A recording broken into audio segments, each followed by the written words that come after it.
Kaswabe, this is the 2024 Dongfang Nami and it is a compact electric vehicle.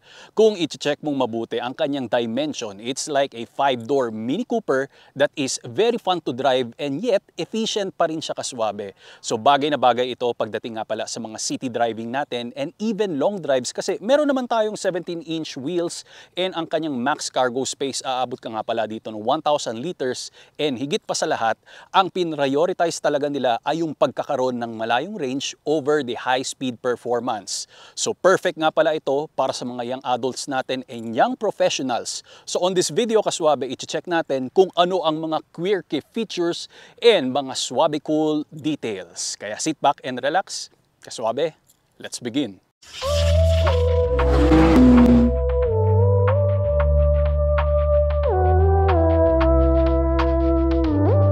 Para pag-usapan natin kung ano ang mga swabe cool features, umpisahan muna natin dito yung pagkakaroon niya ng harmonic sounds and sound effect coming from the controls of your key fob. Hindi mo pwedeng isabit sa keychain kasi walang slot. So let me explain, kasi sa other automobile, once na nilock natin and unlock, yung maririnig mo is the locking mechanism. Pero ito, pwede kang mag-play ng music. Meron siyang dalawang option.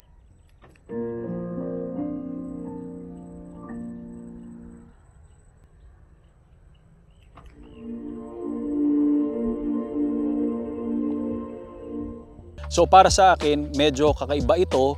Kaya lang kasi sa personality ko, while driving this Nami na mukhang avocado, parang sabi ko hindi yata fit yung personality ko na meron siyang music, but some others siguro, yung mga younger generation sa akin or younger age, magugustuhan yung ganung bagay.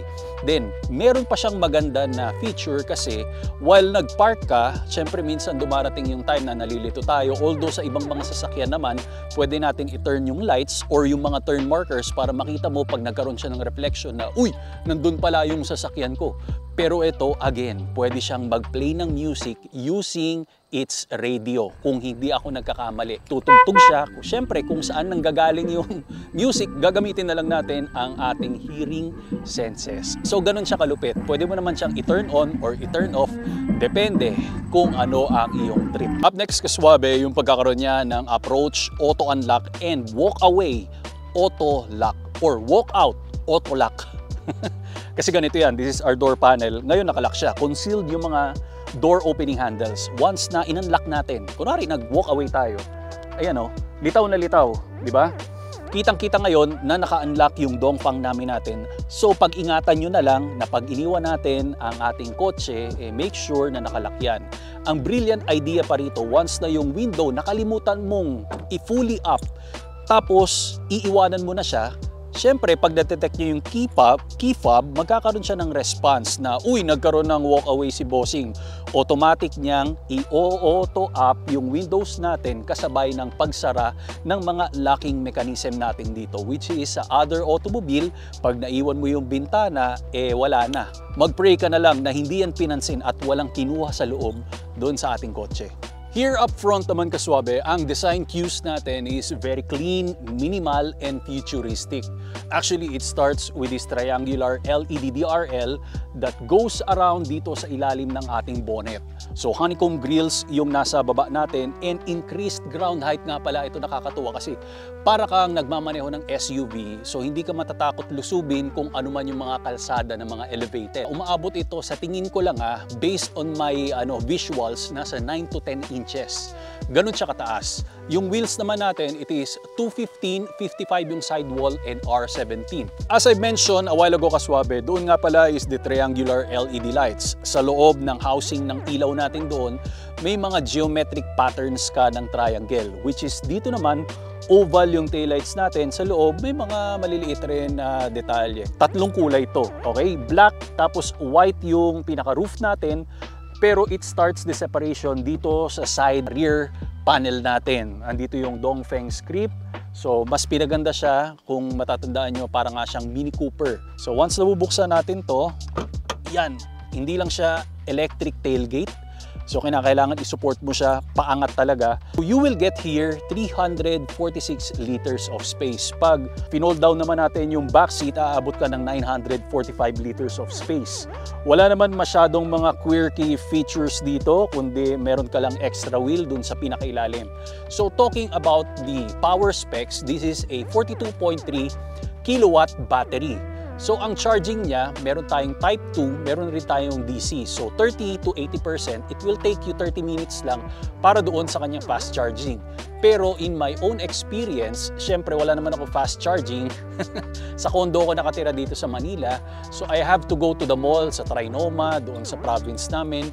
Ang average niya sa 6 kilowatt is 6 hours din. It has to be, kung inilagay ko, minsan pwede akong umuwi pa tapos babalikan ko na lang siya. Pero ang maganda kasi nito, umaabot tayo ng 420 kilometers bilang full charge niya up until 100. Pero nagkakaroon lang to ng limit, nilalagyan ko lang limit na nasa 90% lang yung charging ko, okay? So front wheel driven ito, then 96 horsepower and 115 Newton meter of torque with drive modes na meron kang tatlo, Eco, Comfort, and Sport.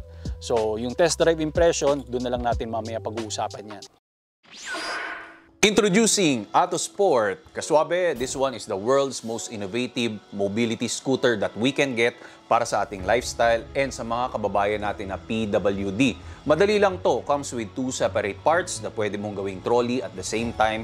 Installed nga pala doon sa harap ang iyong illuminated LCD display for you to see the performance and enhanced lighting system para sa safety precautions pag nasa road ka or sidewalk na pwede mong ilagay sa sports car or regular car na trunk kasi maliit lang ito and very lightweight. Within seconds, ang dali lang i-assemble. Up to 10 speed ang kanyang taglay and 10 kilometers per hour ang kanyang maximum na pinartneran mo ng shock-absorbing flat-free tires for advanced performance and auto braking system. At hindi lang sa kotse, mantakin mo, pati sa tren, pwede. And flight approve ang ating baterya. Meron tayong lisensya. So, ibig sabihin, pag nag-travel ka around the world, kayang-kaya mo itong ilagay sa cabin at ibaba mo, ma-assemble mo kagad ito. Ang design nito ay talagang super passionate sila para ipakita sa inyo ang performance. So, ganun lang yon. Be active, be free, be yourself by Autosport. Ang link ay nasa description below para i-check mo na lang kaswabe. Kaswabe here in the backseat ng Nami. So this is the space test. Equal lang ang front seats natin. This is my driving position. Ipinantay ko lang yung front seat. Tapos sa harap ko, meron tayong seat pocket. Ayan.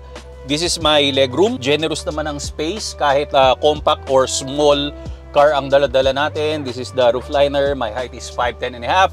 Yun. Wala lang tayong grab handle because nag-iisa lang ang grab handle dito sa right side ng front passenger natin. Wala rin available na hooks. Yun lang yung nagkulang.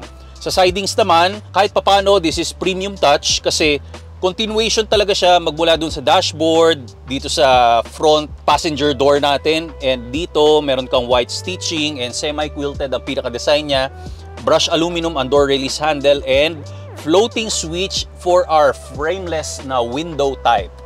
Window type talaga. Frameless window lang. Sa gitna naman, absence of USB slotting, hindi ka lang makakapag-charge. So, kailangan makikisuyo ka dun sa harap. Meron kang script ng Nami and yung icon ng pinaka-automobile natin. Wala lang rin climate vents or climate control ka rito. Ang armrest, hindi ko lang makita, wala talaga siya. Puro linya lang dito sa mga seats natin. And to fold down, para maging flat yung surface, ma-maximize natin ang cargo. Okay? Kinakailangan pupunta ka sa likod at sabay mo silang ipupull yung strap para humiga ito. Hindi uubra, yung iisa lang yung hatakin mo kasi wala siyang division. It is moving on one piece. Sa ating driver cockpit, okay, some quirky features ang matatagpuan natin, katulad na lang ng hinihimas ko ngayon. Ito nga pala ang ating island center armrest na nandito ang wireless charging pad. Okay, very strong naman, kahit papano sinubukan ko na to. And maganda siyang patungan ng kahit ano, hindi lang basta cellphone. Pag gusto mo naman patayo ang cellphone mo, there's a little space here na pwede mong ipatong ng pa-portrait style ang ating telepono, pero hindi lang pahiga, hindi kasya ang iPhone 15. So generous naman yung space niya because wala naman tayong mga transmission components here. Storage dito sa ilalim, cup holders natin, a little bit challenging kasi sa ilalim pa manggagaling pag maglalagay ka or pag kukunin mo ang iyong mga Starbucks coffee or any mineral water. Syempre meron kang USB slot dito na type A nga lang at nag-iisa, 12 volts na power outlet. We have a passenger drawer dito. Hindi siya glove box compartment kasi ganito ang style niya. Kulang na lang kasi mukha nga pala itong parang luxurious and very fashionista belt design ng isang bag. Sumakto nga yung wallet ko kakulay niya. So para siyang taguan ng mga alahas, 'di ba? Mga premium stuffs natin. Pero anyway, joke lang 'yun. Gusto ko i-discuss kaswabe yung 5-inch natin na instrument cluster. Ang liit lang, mukha siyang gamepad kasi ang tawag naman sa steering wheel natin is gamepad steering wheel, katulad doon sa Mage na na-review natin. Pero nakakamangha kasi dyan, kumpleto naman yung information niya. Meron siyang projector camera na once na nagmamaneho tayo, kung ano yung mga road traffic indications or mga signs, nakikita niya rito at ikaw mismo na-alert ka niya, katulad ng mga direction, mga road construction, and even speed limit. Maliit nga lang na icon pero mapapansin mo kaagad dito. Hindi ko lang makita yung pinaka RPM niya. Pero lahat gives you info sa kinakailangan pag nagda-drive naman tayo. We have an iPad or tablet na floating. So malaki-laki naman kahit papano. Pero syempre, equipped nga pala tayo ng mga ambient lighting. So pwede mong palitan. We have 32 colors to customize everything. So iba nga lang yung pinaka idle mode ng team natin kasi hindi ito katulad ng mga typical monitor or infotainment system, which is iba-iba yung mga nakikita natin na settings and indication. Ito kasi, para kang merong CCTV sa animated world. Kasi may mga pusa, may mga lampara dito. Pwede mo naman siyang baguhin kasi ang nakalagay dito, you have desktop customization. Pero parang naiba lang yung pinaka-saturation ng kulay. Pero nung pinansin ko, yung mga widget pala pwede natin i-change. So depende kung paano yung personality mo. Ako lang, hindi ko lang makita yung sarili ko dito. Kahit pa paano. Siyempre, mga young adults nga pala ang market nito. Okay? Yun naman yung pinaka nakakatuwa dyan. Of course, we have also the driving assistance wherein ang makikita natin is the lane keeping assist, can be alarm or correction. Pag correction, siyempre, medyo may konting laban siya kasi ipupunta ka niya kung saang linya ka dapat. Or yung pag-alarm, siyempre may mga sound effect lang yon. Nandyan ang collision assist and even yung intelligent speed limit assist natin. Ang hazard switch nga pala matatagpuan dito sa taas together with the mic, pero pag pinindot natin dito yung map lights natin, both lights will function. Hindi siya yung pag sa kanan lang yung pinindot mo, sa kaliwa yun lang yung mag-ooperate, pero eto lahat nag-ooperate siya. Unique feature to mention is you can flat lie the front seats para sa mas spacious na cabin if you want to take a rest or use it for other extra activities. Anyway, natapos na natin to. Ipapakita ko naman sa inyo ang ating test drive impressions. Kaswabe driving the 2024 Dongfang Nami. And this one, kaswabe, clarification lang kasi 430 kilometers ang full battery charge natin. Ang unit price niya naman is 1,298,000 pesos. Yung mga nakuna natin, di ba, may mga Mage tayo and U-Tour. Ito naman, very exciting, fun to drive. Again, pag mga compact car, ramdam mo talaga yung engagement and the connection is very up high, very strong, very powerful. Marami akong good moments dito sa Nami Kaswabe. So para sa akin, ang sarap nito dalhin kasi may mga tight spaces tayo na hindi mo mape-prevent talaga, like sa parking. Tapos pwede ka mag-invento kung paano mag-park. Pag sa traffic naman, ang dali lang sumingit. On slow pacing na driving, on cruising, pag pinindot mo yung accelerator natin, ang bilis niyang umarangkada and it can overtake those regular cars. Pero when it comes naman sa maximum speed, up until 150 kilometers per hour. Pero wag nyo na lang ako gayahin kasi for video purposes lang, syempre, yung service ko yung ibinibigay ko doon. Pero pag personal mo lang to, wag mo nang gawin kaswabe, ako na lang yung magsasacrifice. Ang sa akin, kahit 150, umabot ka ng 120, 130, akala mo nagdadrive ka lang ng 80, 90, and 100. Kasi sobrang discreet niya, sobrang tahimik niya, yung whistling sound ng electric effect lang yung nararamdaman mo. Kahit naka-comfort ka, tapos inilipat mo sa sport, like today, ngayon, magbabago yung pinaka-image ng icon ng Nami, naging violet. Yung effect ng response niya talagang ramdam mo. Mabilis siya kung sa mabilis. Pero, pag umabot ng 150, electronically lock na siya. Nakipagsabayan ako sa isang Toyota Vios. Iwan ko siya na nasa range ng 100 plus. Pero yung 150, more than 150 ang Toyota Vios, na iwanan na ako. Pero ang sa akin naman, hindi naman natin palaging gagawin yun. Lalong-lalo na pag meron kang mga pasahero, I think you will stick around sa 100 or 120. Siyempre, kung ano yung numbers dito sa highway, yun yung gagawin natin. Pero ako naman kasi, I drive outside Manila and outside NLEX. Habang nagmamaneho ako, again, dahil B-shape tayo, pwede mong ipatong yung kamay mo sa gitna sa taas, dito sa upper portion ng center marker, na off-white. Yung kanang kamay mo naman, pwedeng nakayakap lang dito sa island center armrest. Which is very challenging lang talaga, para kang sumasayaw pag kukunin mo yung inumin mo sa ilalim. Okay?